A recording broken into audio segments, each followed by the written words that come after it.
E aí pessoal, professor Matheus aqui, tudo bem? Essa semana eu resolvi fazer uma dinâmica diferente, né? Então agora hoje vocês vão ter uma videoaula de revisão olhando para essa minha cara. E aí o que acontece? A gente vai revisar hoje os conteúdos que já foram abordados aqui na nossa plataforma EAD. Por quê? Porque semana que vem é o nosso conteúdo, é a nossa atividade avaliativa, né? Então nós estamos revisando os conteúdos aí, até para poder finalizar o ciclo e tudo mais. Beleza? Então eu queria dizer que qualquer dúvida pode me mandar um e-mail, pode me mandar uma mensagem lá no WhatsApp, pode me mandar uma mensagem lá no Instagram, tá? Que eu tô aqui para poder esclarecer, ajudar vocês e por aí vai, tá bom? Então é muito importante que você tenha assistido as outras aulas, tenha visto as outras aulas, para a gente poder dar continuidade a essa aula de revisão, tá? A aula de revisão ela não substitui as outras aulas, beleza? Também queria salientar para vocês que eu não vou deixar o vídeo muito longo, né, para não ficar cansativo. E também vocês conseguem acompanhar pelo material didático de vocês, beleza? Qualquer dúvida é só me chamar lá que a gente conversa e esclarece tudo. Então vamos lá, hein? No conteúdo de filosofia, né, a gente já estava trabalhando lá a questão começamos a finalizar a filosofia antiga, onde a gente começa a trabalhar com Aristóteles. Aristóteles, que era aluno de Platão, vai ser mentor de Alexandre o Grande, que é um cara muito importante para a filosofia, né? Então, o que acontece? Diferente do Platão, o Aristóteles ele trabalha aqui com a concretude, né, dos fatos, com o mundo tangível, porque ele fala que já que a gente não consegue compreender o mundo inteligível, para que se debruçar sobre isso? Precisamos ficar com aquilo que nós percebemos, aquilo que sentimos, tá? Então Aristóteles ele vai versar, né, conteúdos sobre astronomia, sobre matemática, sobre física. Ele vai ser o cara da epistemologia, da metafísica, um cara muito inteligente que vai contribuir em várias áreas do conhecimento, tá? Então Aristóteles ele é muito importante para a filosofia, beleza? Então ele vai versar sobre política, né? Ele vai teorizar, dizer que a política é você abrir mão do seu interesse próprio para chegar a um bem comum. Então Aristóteles ele vai trabalhar com esse conceito de política. Política é o quê? É a promoção do bem comum. É você abrir mão daquilo que você acha certo, é abrir mão da sua convicção. Para quê? Para que todos no contexto social que você está inserido consiga conviver de maneira harmoniosa. Beleza, pessoal? Então, o Aristóteles também vai versar sobre isso, política. Ele também vai falar sobre a amizade, né? Ele vai dizer que a amizade verdadeira, na verdade, é quando eu me alegro só pelo fato de ter a presença do outro. E aí existem as amizades interesseiras, e essas amizades não necessariamente elas suprem, né, a necessidade da nossa alma. Então, a ideia é que a gente consiga conviver e ter uma amizade saudável com o quê? Com aquelas pessoas que nós queremos de fato ter perto e que ficam satisfeitas com o quê? Também com a nossa presença. Beleza? A gente também aí, depois da filosofia antiga, nós encerramos com Aristóteles e começamos o quê? Com a filosofia medieval, né? Que eu expliquei para vocês o quê? Que a filosofia medieval, ela vai ser permeada pelo cristianismo, né? Pela teologia. Então, já na filosofia da Idade Média, a gente tem um quebra de paradigma, né? De modus operandi filosóficos, porque agora a filosofia ela vai dar mão para a teologia, ela vai dar mão para o cristianismo, né? Desculpa. Então aí, já como o primeiro filósofo que a gente começou a trabalhar da Idade Média foi o Santo Agostinho, né? O padre muito importante, teólogo e filósofo ali do norte da África, de Hipona, né? Agostinho de Hipona, para quem não é católico, para quem é católico conhece como Santo Agostinho. Então, o que acontece, pessoal? O Agostinho, ele é um dos filósofos representantes da patrística. O que é patrística? É uma corrente filosófica e teológica, né, que vai buscar o quê? Com parte no maniqueísmo.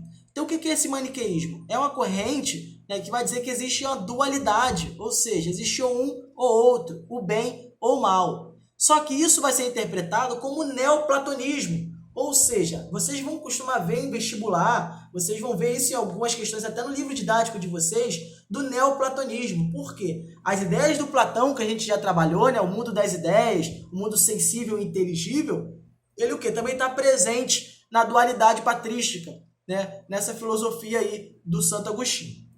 Bom, dentro da teoria do conhecimento, né, o Agostinho ele vai dizer que a razão é dada por Deus para que a gente possa alcançar ele pelo meio da razão, né? Então a fé, para o Santo Agostinho, ela também anda de mão dada com a razão, porque é pelo meio da razão que você chega à compreensão que Deus existe, beleza?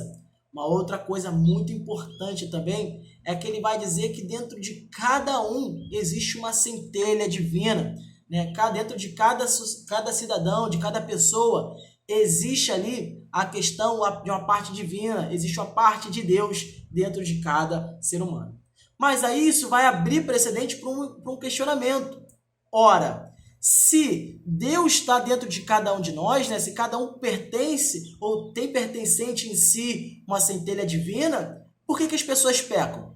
E aí o Santo Agostinho ele vai entrar com o argumento, né, do livre-arbítrio, que Deus é tão bom que deu para o homem o quê? A possibilidade dele escolher servir a Deus ou servir aos seus próprios desejos.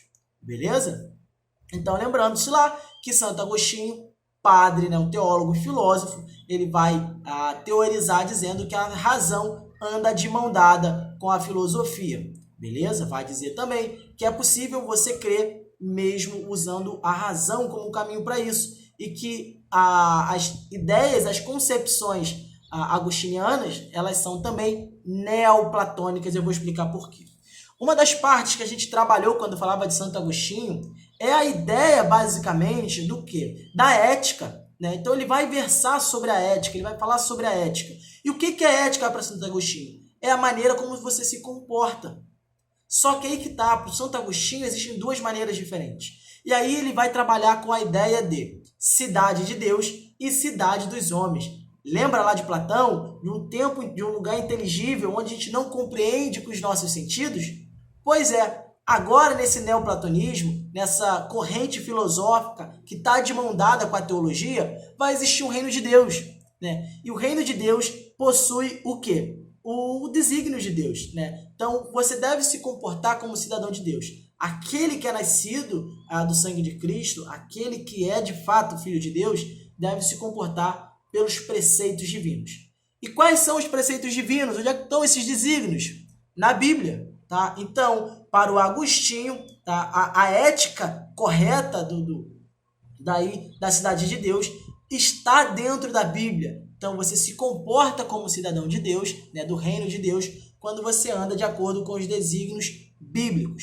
Beleza?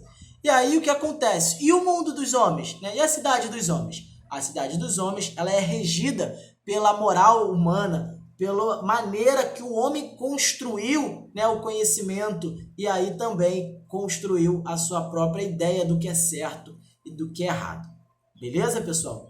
Então, nós chegamos ao final de mais uma aula, aí essa aula de revisão, eu fiz separando, destacando os pontos mais importantes do que foi trabalhado, tá? Para a gente poder dar uma relembrada, porque na semana que vem vocês vão precisar usar esses conceitos no nosso fórum, tá? O nosso trabalho avaliativo vai ser um fórum de discussão que eu vou criar, e aí a gente vai ter que usar como base teórica a filosofia que a gente tem aprendido, beleza? Vou passar mais informações para vocês. Qualquer dúvida sobre a revisão, né, sobre os conteúdos, pode me mandar um e-mail, como foi falado no começo do vídeo, tá bom? Muito obrigado por ter me acompanhado até aqui.